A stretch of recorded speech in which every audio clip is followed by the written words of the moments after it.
Zango na biyu.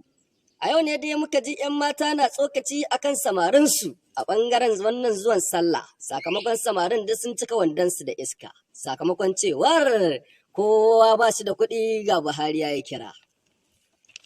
Haka dai muka ji bakin 'yan matan suna cewa su abin da mazan suka yi musu gaskiya ba su daɗi ba, in ba su da shi kawai su zauna, amma da muka ji ta bakin wani namijin cewar duk ƙarya ce, burin banza ne da iskan banza.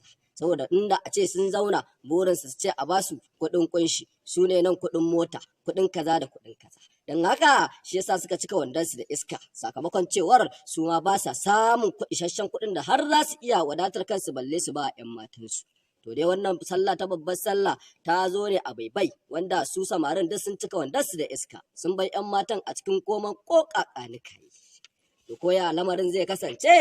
Masu buƙatar ku biyo ni, sai ku kira ni a lambar waya kamar haka: 0803-488-669.